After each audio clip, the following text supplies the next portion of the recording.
do Senhor Jesus. Agradecer a Deus pela palavra, agradecer a Deus. Temos muito que agradecer por tudo que Ele nos falou. Grato a Deus todos os dias, porque o que seria de nós se Ele não falasse conosco? É o Deus que criou todas as coisas, é o Deus que dará fim a tudo, é o Deus que desligará o relógio central da nossa vida. Um dia, um botão será apagado no céu, para que a vida termine aqui e ela continue no Hades ou na eternidade dos céus. Temos muito que agradecer a Ele, muita coisa para dizer ao Senhor. Muito obrigado, porque Ele tem sido maravilhoso para conosco, muito bom. Nós estamos orando. O propósito da oração desta semana é a busca do caráter de Deus. A busca do caráter. Porque o caráter é tudo. Se nós tivermos o caráter, o meu livro Fruto do Espírito, conhecendo o fruto do Espírito do Senhor, Espírito Santo, fala do caráter de Deus. Inclusive, se você quiser, você pode adquirir pelo nosso site ou pela Amazon, o site da Amazon. Então, se você tem o caráter de Deus, você está se transformando na imagem e semelhança de volta que era Eva e Adão. Então, se você fizer isso, tudo vai acontecer na tua vida, na minha vida. Nós prosperaremos. Nós seremos felizes, teremos lutas, mais lutas que vamos vencer juntos. Você vai romper em fé. Vai dar certo aquilo que Jesus disse, porque você terá bom ânimo para passar pelas aflições, como Ele. Então é a busca do caráter. E aí, querendo Deus, de domingo para segunda, nós terminamos de sábado para domingo, domingo para segunda começa pela autoestima, a fé, a crença, aquilo que você é capaz de fazer, que está enterrado em você. Porque algum sintoma da depressão, da opressão, da angústia, da tristeza, do fracasso, não permite você acreditar que você pode recomeçar a sua vida. Mas então, que era para começar essa semana, mas Deus, há 2 minutos do início, de domingo para segunda, Deus disse, a busca do meu caráter. Então nós falamos, a primeira madrugada foi o exemplo do filho pródigo. Lucas, capítulo número 15. Filho pródigo que sai rico, sai pobre e volta rico. Por que sai pobre? Você que está ouvindo pela primeira vez. Porque ele leva toda a herança do pai, mas o coração, o caráter era pobre. Era um rico pobre. Mas ele volta um pobre rico. Porque ele perde tudo. Vai comer alfarropas de porcos. E quando volta, ele volta dizendo, pai, pequei contra os céus e contra ti. Não sou digno de ser chamado seu filho. Me trata como um dos seus trabalhadores. Quero trabalhar para a obra. Ele representa a igreja, o pai representa Deus. Então, ele precisou perder tudo para ter o verdadeiro caráter. Aí nós falamos, então, o êxito desse menino. Depois usamos o testemunho de Saul, um testemunho negativo, um homem que foi ungido por Deus em 1 Samuel capítulo 9, capítulo 10, faz juramento com Deus, profetiza no arraial dos profetas, e no capítulo 28 ele está consultando uma feiticeira, abandona Deus, rebela contra o profeta, quer matar Davi, o homem que trouxe uma nova história para Israel. Então, perda do caráter, aquele que tinha. O filho pródigo não tinha e conquistou. Saul tinha e perdeu. Aí falamos de Davi. O lado positivo, Salmo 139, versos 23 e 24. Sonda-me tu que conheces o meu coração. Vê se há em mim um caminho errado. Vê se há em mim um caminho do mal, me guia no caminho da eternidade, da salvação. Então hoje, eu quero citar o exemplo negativo, a ausência do caráter. Mas que tinha tudo para vencer, tinha tudo para ser abençoado, diz assim o texto. Havia um homem chamado Simão, em Atos 8, verso 9, a que há algum tempo vinha praticando feitiçaria na cidade. E isso impressionava toda a população de Samaria. Ele se dizia poderoso e notável, todas as pessoas, olha, das mais simples até as mais ricas, verso de número 10, davam-lhe grande crédito, quantias de dinheiro, e exclamavam entre si: este Simão é um homem poderoso, exerce um poder divino, e chamado o grande poder, era chamado dele. E muitos seguiam ele, pois vinham sendo iludidos, enganados por ele há muito e bastante tempo, por meio das suas artes mágicas, feitiçarias. Era um feiticeiro, o prólogo do texto era um feiticeiro enganoso. E a Bíblia diz: contudo, quando Felipe, um homem de Deus, o discípulo do Senhor Jesus, pregou naquela mesma cidade as boas novas do reino de Deus e do nosso Senhor Jesus Cristo, creram também em Felipe uma parte, e foram batizados, tanto homens quanto mulheres. O próprio Simão, olha aí o enganoso, da mesma forma se batizou, desceu as águas, e acompanhava, meu Deus, e acompanhava com curiosidade a Felipe por toda a parte onde ele ia, contemplando perplexo os grandes sinais e maravilhas que eram realizados. Aí a Bíblia diz, ele já perplexo, ele vê agora Pedro chega naquela cidade, e a Bíblia diz que ele começa, Pedro e João, a orar. E não apenas agora são batizados nas águas, mas as pessoas que aceitaram Jesus agora são batizadas com o Espírito Santo.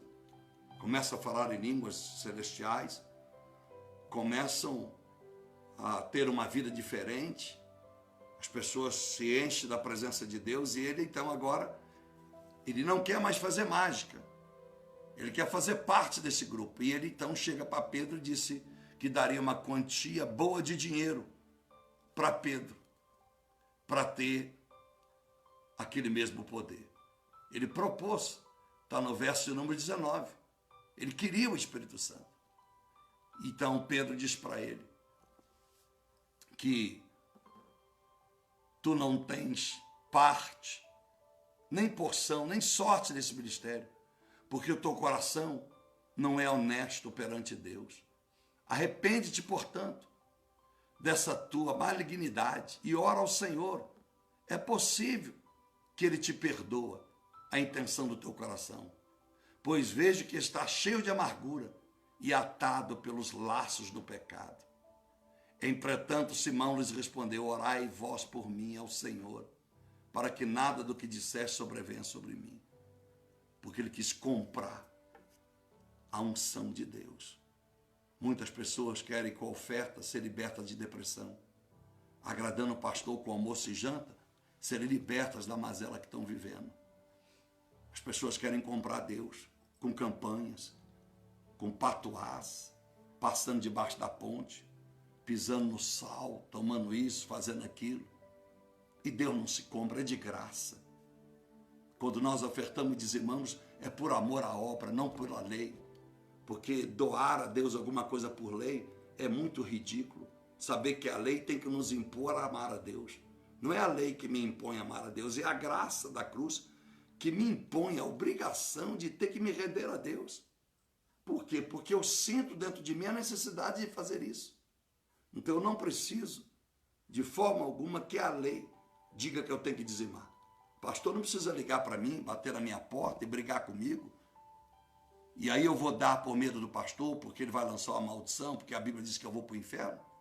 Não, eu não posso fazer isso. Eu tenho que fazer por amor. Então, esse homem quis comprar a bênção. Ele quis melhorar a vida dele. Quando ele viu que o evangelho chegou, as mágicas dele já não eram mais procuradas. As suas artes de engano já não davam mais lucro para ele. E quantas pessoas fracassam no mundo e querem ir para a igreja? As pessoas fazem sonega, fazem um monte de coisa errada e levam o processo para o pastor orar, para Deus, para o juiz da causa ganha para ele, para ele ir para a cadeia. Mas você não fez a coisa errada. Primeiro pede perdão a Deus. Confessa o seu erro. Peça a Deus que te dê trabalho, força para você trabalhar certo e parcelar e pagar isso aí. É assim que nós temos que fazer. É isso que nós temos que lutar. Quantas pessoas cometem coisas erradas com a esposa, com o marido, e vão para a igreja e pedir o pastor para consertar aquilo que eles desgraçaram lá atrás. Querem comprar a bênção de todo jeito. Quantas pessoas esperam ficar aos cacos, enfermas, dizer, agora eu vou servir Jesus. Por que não serviu? Quando estava com saúde, estava bem. Por que você entregou a Deus agora o seu corpo um caco, os pedaços? Então, que o nosso caráter nos faça reverenciar a Deus e saber que a unção de Deus e o poder de Deus será com a nossa vida se nós tivermos um coração puro, como disse Pedro. Porque as pessoas, sem ter dado nada, centenas receberam. Por que ele queria? Porque ele não queria apenas receber a unção. Ele queria ter poder sobre a unção. Ele não queria apenas receber o poder sobre ele. Ele queria ter poder sobre o poder. Ser soberano sobre o poder. E manipular. E fazer do poder e da unção de Deus o que ele queria. Fazer daquilo uma profissão. Abrir um templo, quem sabe, e ali curar pessoas e continuar famoso, ganhando dinheiro à custa da cruz do Calvário. Que Deus mude a sua vida. Quem sabe você está passando uma luta. Quem sabe você está passando um momento difícil da sua vida. E você sabe que cometeu erros. E quem sabe o único erro foi não ter olhado para Jesus. Você é um bom marido, uma boa esposa. Você é um bom filho. Você é um trabalhador, uma trabalhadora. Você sempre fez as coisas certinho, mas sempre deixou Deus em segundo plano. E agora você está amargando um tempo na sua vida que tem te trago muita tristeza. E você bateu na última porta, que é a porta da igreja, a porta de Jesus. Graças a Deus por isso. Então entregue-se a Ele, independente de quanto tempo levará para Deus restaurar, porque Ele não chega tarde, não chega atrasado, mas você quer servi-lo de todo o teu coração. Senhor, meu Deus e meu Pai, mais uma vez nós nos ajoelhamos para falar com o Senhor, apresentando, meu Deus, todos esses pedidos que as pessoas fazem a mim. Estamos aqui, meu Deus, orando, agradecido ao Senhor por todas estas pessoas. Agradecendo, meu Deus, por todas essas que têm crido, que têm depositado no nosso ministério, no nosso chamado, uma confiança para ver as suas vidas mudarem de patamar, para ver as suas situações, meu Pai, se tornarem luz. Mas quantos de nós precisamos entender que não se compra o Senhor com presentes, que não é a troco de envelopes dentro de um templo que nós vamos alcançar a unção e o poder. É pela humildade, porque a unção e o poder era para transformar o caráter, não para trazer profissão para cada um deles. Não para trazer para eles dons notáveis que os fizesse requisitados para uma agenda rica naquela geração. Quantos hoje na nossa geração, porque têm dons, cobram fortunas, recebem quantias vultuosas financeiras daqueles que precisam de uma cura, uma cirurgia espiritual, como diz aí, precisa de uma bênção para a família, então dá um carro para o pastor, dá o terreno para o pastor construir, deixa o pastor montar a igreja, não cobra aluguel. Então as pessoas não querem servir a Deus, mas elas querem comprar o pastor achando que está comprando a Deus. Quantas pessoas, meu Deus, quantas pessoas são até pessoas que depositam quantidades vultuosas na igreja, no gasofilácio, na salva, transferem, mas não são crentes, não tem compromisso nenhum. Porque Marcos 12 diz isso, verso 40 adiante. O Senhor estava dentro do templo e viu os ricos, está escrito. No verso 40 adiante, dando as suas grandes quantias, os seus grandes volumes de dinheiro. Mas quando entrou a viúva, dando as 2 moedinhas, o Senhor disse que a maior oferta foi a da viúva. Porque os ricos deram daquilo que sobejava, daquilo que sobrava, mas a viúva deu o seu tudo. Então o Senhor abençoou aquela mulher, A Bíblia não descreve, mas eu não tenho dúvida que ela não voltou para casa e chegou em casa e não tinha nada para comer na panela. O Senhor abençoou. Com certeza o Senhor cuidou da viúva, porque a Bíblia diz que tem que cuidar da viúva. Não seria o Senhor que deixaria ela descuidada. Então, meu Deus, não importa o problema que esse povo está passando, não importa a luta que esse povo está vivendo, o que nós estamos vivendo, nós não queremos comprar a nossa bênção, nós não queremos comprar o Espírito Santo, nós não queremos ter unção, queremos ser curados de toda enfermidade, porque o nosso dízimo, a nossa oferta é maravilhoso. Se é com amor, vai fazer parte da nossa oferenda de amor ao Senhor. Mas o Senhor quer o nosso coração, a nossa vida por um todo, o nosso corpo, a nossa mente. O Senhor quer a nossa vida te servindo. Então, meu Deus, eu abençoo a cada um que tem até falado com o Senhor, tem até pedido ao Senhor, tem até pedido oração a outras pessoas para ver os seus negócios romperem, ver os seus negócios ter a desamarra, ver os seus casos familiares resolvidos, ver os seus parentes curados. E o Senhor está esperando uma entrega, de fato, da nossa vida. Servir o Senhor e não fazer votos ao Senhor, porque precisamos de uma dádiva. Mas fazer isso, voto, sacrifício, orar, jejuar e etc., porque somos gratos. Tudo tem que ser por gratidão, não por busca disso ou daquilo, porque o Senhor dá sem pedir. O mundo já existia antes da gente nascer. Os animais já estavam no mundo, que foram feitos primeiro do que os homens, do que Adão e Eva.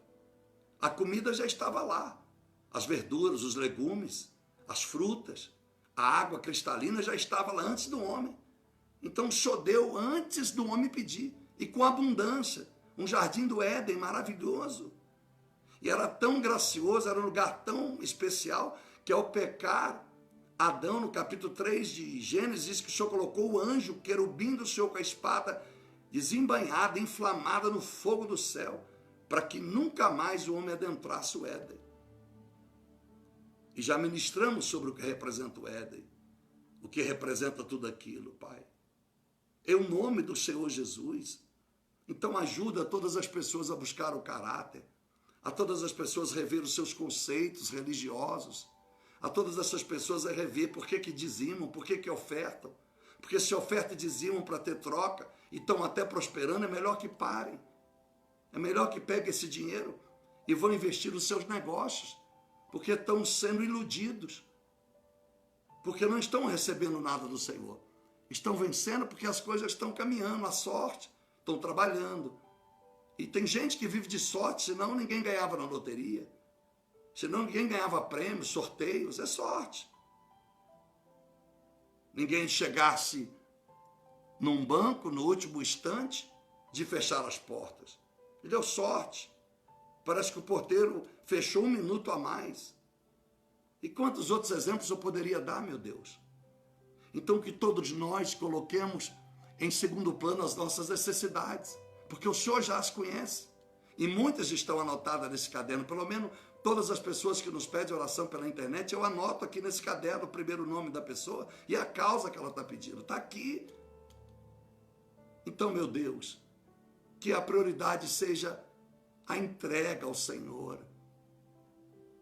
As pessoas clamaram a Pedro, a Felipe, a João, que impusesse sobre ele as mãos e eles pudessem receber a Jesus, pudessem batizar, arrepender dos seus pecados e ter a oportunidade de vida eterna e uma nova vida. Foi com pureza e o Senhor atendeu o pedido de todo aquele povo. Porque com mais culto, mais letrado, o mais capaz foi o que tentou trapacear. E às vezes é assim. Quanto mais esperteza e inteligência parece que temos, é o que vai nos dar capacidade para a gente trapacear. Que nós não venhamos trapacear com o Senhor nunca mais. Se trapaceamos mentindo para o nosso próprio irmão, para a nossa irmã, e quando eu digo isso para uns aos outros, a Bíblia diz que nós não podemos mentir. Nós temos que nos arrepender de fato. Efésios 4:25, nós não podemos falar mentira uns para os outros. Chega de trapaça, arranca de nós toda trapaça, arranca de nós tudo aquilo que nós queremos conquistar através de palavras de lisonjas. Queremos oração de alguém que tem vida de oração, uma irmãzinha, um irmão, um pastor, falando palavras de lisonja, contando casos inverídicos, fazendo da nossa mentira uma verdade para que nós tenhamos a oração, a atenção daquele que pode orar por nós. Chega de trapaça, porque o Senhor não está à venda, nunca se vendeu, e o sangue da cruz tem preço de sacrifício e sofrimento de um homem inocente que morreu por todos nós. Então, meu Deus, eu clamo, a começar pela minha vida, pelo caráter, porque a Bíblia diz: quem é santo, santifique-se mais. Verso 11 de Apocalipse 22, citamos muito esse versículo. Quem é sujo, suje-se mais.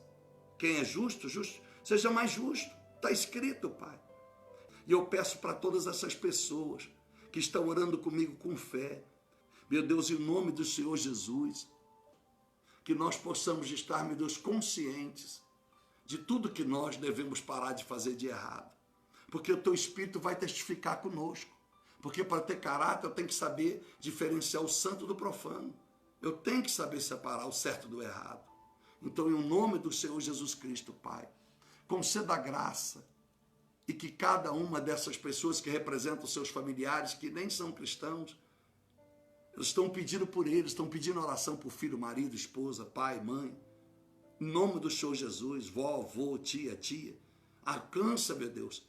Se os propósitos são para essas pessoas irem para os pés do Senhor, ir para os seus braços, faça isso, meu Deus. Que ninguém se frustre daquelas orações que nos têm sido pedidas. Liberte pessoas da depressão, que eu já orei por elas. Liberte pessoas da miséria, do flagelo, do desemprego, do descaso, da discriminação, da sofrência. Liberta as pessoas, Pai, do estigmatismo. Liberta as pessoas, Pai, de serem, meu Deus, muitas pragmáticas demais. Liberte as pessoas, meu Deus, daquilo que querem de forma instantânea. Liberte essas pessoas de todo o caráter ansioso, inquieto. Que as pessoas se tornem, meu Pai, dispenseiras da tua presença, pacientes, longânimas com o Senhor, agradecendo ao Senhor pelo tempo da bênção e pelo tempo das provações, e que todos nós amadurecemos e aprendemos a ser melhores pessoas. Em nome do Senhor Jesus, Pai, eu agradeço, eu te louvo mais uma vez, por mais este tempo de graça, por mais este tempo de oração e essa mensagem ministrada à nossa vida. Porque nós acreditamos, Pai, que a palavra liberta, ela tem poder, e nós vamos ser limpos e lavados e purificados no sangue carmesim do Cordeiro Santo do Senhor. Então, muito obrigado, Pai. Assim eu oro e te agradeço, abençoando a todos mais uma vez. E você que crê nisso, diga amém aonde você está. E muito obrigado mais uma vez. Deus abençoe. Fique com Deus. Tchau.